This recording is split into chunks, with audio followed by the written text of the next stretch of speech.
Halo semuanya, kami dari kelas B Angkatan 2020 akan menjelaskan penggunaan instrumen militer melalui intervensi Amerika Serikat dalam Perang Korea. Sebelumnya, izinkan kami untuk memperkenalkan diri. Nama saya Musa Dero dengan NPM 044. Nama saya Agnes Kamal Sagala dengan NPM 002.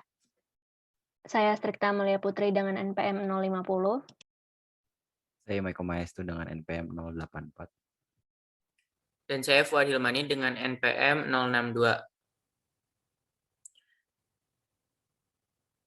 Baik, kita langsung ke topik pembahasan. Yang pertama ini ada latar belakang terjadinya konflik Perang Korea. Yang pertama ini Perang Korea merupakan perang yang terjadi di semenanjung Korea mulai dari 25 Juni 1950 sampai dengan 27 Juli 1953. Perang Korea memiliki kaitan yang erat dengan kepenjajahan Jepang di semenanjung Korea dari awal 1910 hingga akhir Perang Dunia Kedua. Ketika Jepang menyerah kalah pada sekutu di akhir Perang Dunia Kedua, semenanjung Korea dibebaskan dari kolonial Jepang. Wilayahnya dipisah di garis lintang 38 derajat utara dan dibagi oleh dua superpower pada saat itu, yaitu Amerika Serikat dan Uni Soviet. Amerika Serikat menduduki semenanjung Korea bagian selatan dan Uni Soviet menduduki semenanjung Korea bagian utara. Hal tersebut bertujuan agar penduduk Jepang lebih cepat melucuti kekuatan tentara Jepang dan memulangkan penduduk Jepang yang ada di Korea saat itu. Selanjutnya ada kronologi terjadinya Perang Korea. Perang terjadi karena tentara dari Korea Utara atau Korean People Army melintasi zona perbatasan 38 paralel untuk menginvasi Korea Selatan pada 25 Juni 1950. Nah, serangan pertama dilakukan oleh Korps KPA 1 dengan membawa jumlah 53.000 orang yang berbondong-bondong melewati Sungai Imjin menuju ke Seoul. Nah, serangan selanjutnya dilakukan Korps KPA 2 dengan jumlah 54.000 orang. Tentara Korea Utara mencapai Seoul pada tanggal 28 Juni 1950. Akan tetapi, tujuan awal mereka untuk menginvasi gagal. Hal ini karena pemerintahan dan militer Korea Selatan menolak untuk menyerah. Saat itu, pemerintahan Korea Selatan membentuk garis pertahanan di selatan Sungai Han. Tapi Korea Selatan sudah cukup kewalahan. Oleh karena itu, pihak Korea Selatan membutuhkan bantuan dari Angkatan Bersenjata Amerika Serikat. Next. Pada awalnya, Amerika Serikat khawatir akan keterlibatan dari Uni Soviet dan Cina secara langsung yang berpotensi mengakibatkan membesarnya Perang Korea menjadi Perang Dunia yang baru. Amerika Serikat sendiri tidak memiliki kebijakan untuk terlibat di Korea Selatan secara langsung karena saat itu strategis militer Amerika Serikat terhadap Uni Soviet lebih memfokuskan keamanannya di Eropa dibandingkan dengan keamanannya di Asia Timur. Namun, ada beberapa hal yang membuat Amerika Serikat memilih untuk melibatkan diri, yaitu yang pertama, kedekatan Amerika Serikat dan pertimbangannya terhadap Jepang yang meningkatkan pentingnya Korea Selatan di mata Amerika Serikat. Kedua, pengakuan bahwa keamanan Jepang dipengaruhi oleh damainya Korea. Ketiga, jatuhnya Cina di tangan komunis yang membuat para ahli Amerika Serikat di kawasan Asia Timur memandang Jepang sebagai penyeimbang yang penting antara Uni Soviet dan Cina di kawasan tersebut. Intinya, reaksi Amerika Serikat terhadap serangan Korea Utara berasal dari pertimbangan kebijakan Amerika Serikat terhadap Jepang. Pada tanggal 25 Juni 1950, UN Security Council mengeluarkan resolusi 82 yang memerintahkan Korea Utara untuk menghentikan penyerangannya kepada Korea Selatan dan meminta Korea Utara untuk menarik kembali pasukannya sampai ke garis paralel ke-38. Korea Utara mengabaikan resolusi tersebut dan pada tanggal 27 Juni 1950, PBB mengeluarkan resolusi 83 yang merekomendasikan agar negara anggota PBB memberikan bantuan militer untuk Korea Selatan. Amerika Serikat lalu mengerahkan pasukannya melalui armada laut dan udara. Keputusan Amerika Serikat untuk menyerang melalui jalur darat menjadi bulat ketika keluarnya pernyataan pada 20 Juni 1950 bahwa Uni Soviet tidak akan ikut campur secara langsung di Perang Korea. Mobilisasi Amerika Serikat ke Korea diawali dengan perintah Presiden Amerika Serikat kepada Jenderal MacArthur yang kemudian memerintahkan armada ke-7 Amerika Serikat untuk mengarahkan pasukannya ke Korea Selatan. Berangkatnya armada tersebut dari Zambales, Filipina pada tanggal 28 Juni 1950 kemudian menandai awal dari intervensi Amerika Serikat di Perang Korea. Pada 30 Juni 1950, unit dari 24th American Infantry Division, disebut juga sebagai Task Force Smith, berangkat dari landasan utama Itazuke Air Base, Jepang.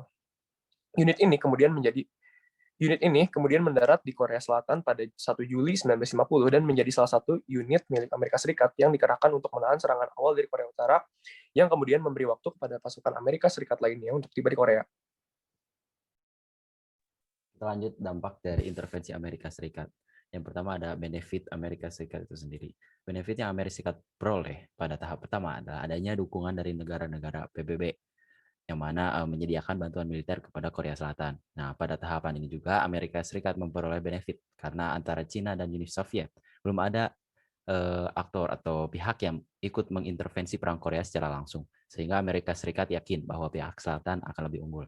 Nah, tahap yang kedua, Amerika Serikat memperoleh benefit karena pihak Selatan berhasil memperlambat sampai memukul mundur pihak Utara dan pihak Selatan dapat melewati paralel ke-38. Nah, dampak yang kedua adalah bertambahnya korban perang.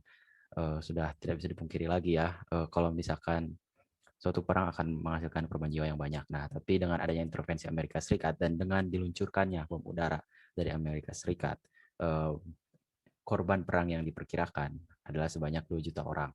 Nah, yang terakhir adalah intervensi dari Cina. Nah, Cina juga ikut masuk ke dalam perang Korea dikarenakan pihak Selatan dianggap telah mengancam keamanan nasional Cina, sehingga mereka berusaha untuk mempertahankan batas wilayahnya dari pihak Selatan. Meskipun Perang Korea sudah berakhir dengan ditandai gencatan senjata pada 1953, Amerika Serikat dan Korea Selatan bersepakat membangun aliansi militer dengan ditandatanganinya Perjanjian Pertahanan Bersama tahun 1953. Perjanjian ini memiliki tujuan untuk melindungi Korea Selatan dari ancaman eksternal, terutama terhadap pengembangan nuklir Korea Utara. Tidak hanya itu, aliansi ini menjadi benteng melawan hegemoni Uni Soviet pada saat itu dan Cina di semenanjung Korea dan untuk menghindarkan negaranya dari doktrinisasi ideologi komunis. Hasilnya saat ini pun Korea Selatan menjadi negara demokrasi. Aliansi militer antara Amerika Serikat dan Korea Selatan tetap kuat hingga sekarang. Bahkan kerjasama diperluas dengan adanya Joint Vision pada 2009. Perjanjian kerjasama di luar bidang pertahanan seperti pengembangan ekonomi, isu perubahan iklim, dan sebagainya. Di sisi lain, hubungan Amerika Serikat dengan Korea Utara masih belum menemukan titik terang. Saat pemerintahan Presiden Obama, Amerika mengadopsi pendekatan strategic patience yang intinya, satu, tetap menjaga pintu terbuka untuk diskusi 6 pihak tentang program nuklir Korea Utara. Tapi diskusi tersebut harus didahulukan dengan peningkatan hubungan Korea Utara dan Korea Selatan. Lalu ada secara bertahap berusaha mengubah penilaian strategi Cina terhadap Korea Utara, dan yang terakhir menanggapi provokasi Pyongyang dengan mengetatkan sanksi terhadap Korea Utara. Nah, strategi ini dapat digambarkan sebagai pendekatan pasif-agresif yang bertujuan untuk membendung aktivitas proliferasi Korea Utara.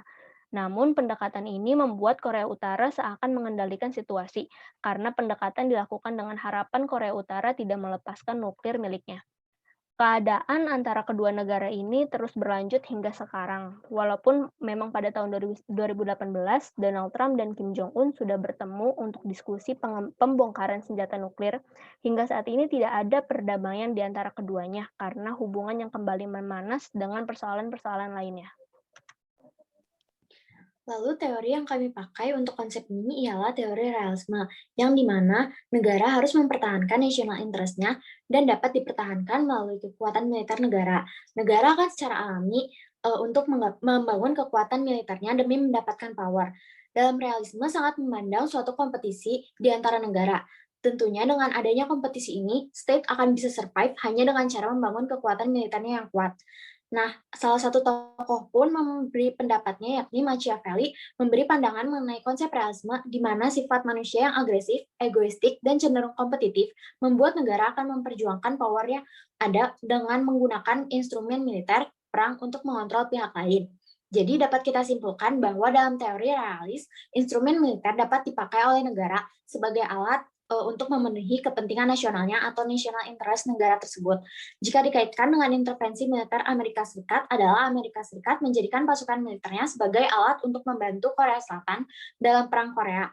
Hal ini dikarenakan Amerika Serikat sendiri itu menganggap bahwa Korea Selatan itu memiliki kayak tujuan yang penting dalam memiliki pengaruh terhadap penetapan national interest Amerika Serikat itu sendiri.